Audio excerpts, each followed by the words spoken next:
So hey folks, today I'm going to get right to the point. It's all about keeping your AMS dry, and I'm going to share 3 methods. I promise you that if you stick around until the 3rd method, it'll be worth your while. The very first method is what comes with the AMS. This is built into the base of the unit, and this is a disposable desiccant pack, which of course means that you have to be throwing this. It's going to be filling up the landfills. You're going to be spending money with Bambu Lab, and it sucks.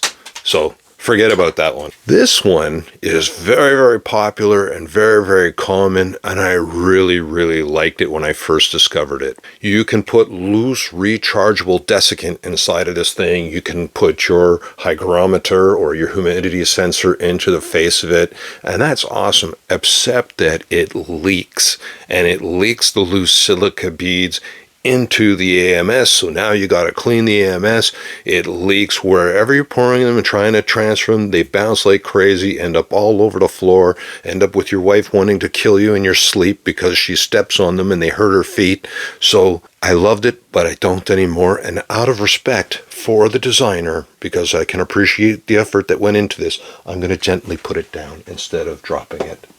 So thank you for that. Taking the design, I've modified it, and I sourced these desiccant pouches, and these are rechargeable. They're easily rechargeable. I'll show you my preferred method for doing that in a moment, but I want you to know that I've put the gauge in so you can have one with or without the gauge.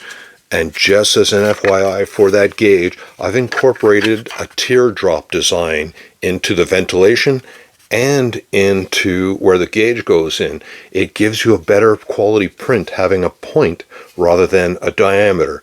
Now, I got to tell you, the gauge goes in tight, but you're still going to be able to rotate it so that you're able to change the battery without removing the gauge.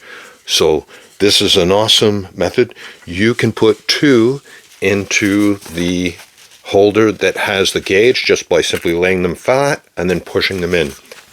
On the unit that has no gauge, I'm able to put 3 into the holder.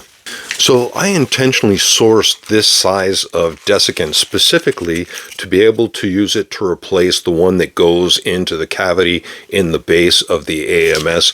So you're able to put one of these in place, and you can still put the cover over top, and it works great.